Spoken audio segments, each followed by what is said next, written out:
नमस्कार दोस्तों, आज हम राजस्थान आबकारी अधिनियम 1950 की धारा 6 को आसान भाषा में समझेंगे। यह धारा छोटी जरूर है लेकिन कानूनी रूप से बहुत महत्वपूर्ण है, क्योंकि यह बताती है कि यदि कोई आबकारी योग्य वस्तु किसी व्यक्ति की पत्नी, लिपिक, कर्मचारी या सेवक के पास मिलती है तो कानून उसे किसका कब्जा मानेगा। धारा 6 के अनुसार यदि कोई आबकारी योग्य वस्तु किसी व्यक्ति की ओर से उसकी पत्नी, लिपिक या सेवक के कब्जे में है तो कानून की नज़र में वह वस्तु उसी व्यक्ति के कब्जे में मानी जाएगी जिसके लिए वह रखी गई है। अर्थात केवल इस आधार पर कोई व्यक्ति अपनी जिम्मेदारी से नहीं बच सकता कि वस्तु उसके पास नहीं है, बल्कि उसकी पत्नी, कर्मचारी या नौकर के पास थी। अगर हम आसान भाषा में बात करते हैं तो मान लीजिए किसी व्यक्ति ने शराब या अन्य आबकारी योग्य वस्तु अपने घर में रखने के बजाय अपनी पत्नी या कर्मचारी के पास रखवा दी।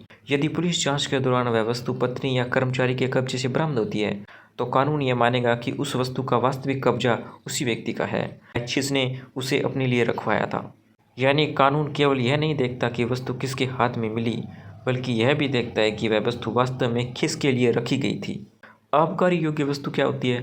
आबकारी योग्य वस्तुओं में सामान्यतः ऐसी वस्तुएं आती है जिन पर आबकारी कानून लागू होता है, जैसे कि शराब, स्पिरिट, बियर, मादक पेय, अन्य आबकारी अधिनियम के अंतर्गत आने वाली वस्तुएं। उदाहरण, एक शराब ठेके का मालिक अपने कर्मचारी से कहता है कि वह कुछ शराब बिना रिकॉर्ड के अपने घर में रख ले।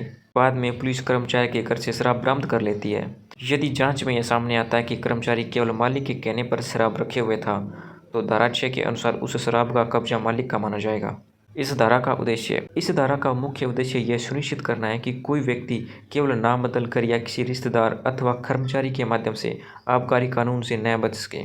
यदि ऐसा प्रावधान न हो तो लोग यह कहकर आसानी से बच सकते हैं कि वह वस्तु उसकी नहीं है, बल्कि उसकी पत्नी, कर्मचारी या नौकर की थी। इसलिए कानून वास्तविक नियंत्रण और वास्तविक स्वामित्व को महत्व देता है। क्या हर स्थिति में यह नियम लागू होगा? नहीं।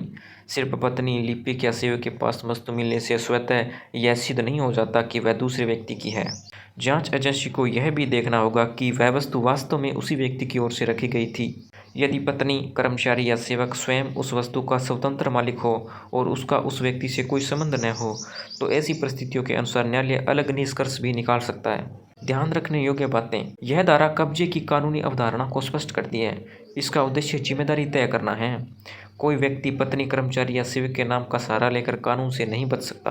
प्रत्येक मामले का नियंत्रण उपलब्ध साक्ष्यों और परिस्थितियों के आधार पर किया जाता है। निष्कर्ष: राजस्थान आबकारी अधिनियम 1950 की धारा 6 यह स्पष्ट करती है कि यदि कोई आबकारी योग्य वस्तु किसी व्यक्ति की है और वो किसी व्यक्ति या सेवक के कब्जे में है तो कानून उसे उसी व्यक्ति का कब्जा मानेगा। इस प्रावधान का उद्देश्य कानून के दुरुपयोग को रोकना और उसकी वास्तविक जिम्मेदारी को उत्तरदायी ठहराना है। हालांकि अंतिम निर्णय हमेशा मामले के तथ्यों, परिस्थितियों और उपलब्ध साक्ष्यों के आधार पर न्यायालय द्वारा किया जाता है। अगर आप ऐसे इन्फॉर्मेटिव वीडियोज़ और देखना चाहते हैं तो आप हमारे पेज को फॉलो कर सकते हैं और हमारे चैनल को सब्सक्राइब कर सकते हैं। धन्यवाद।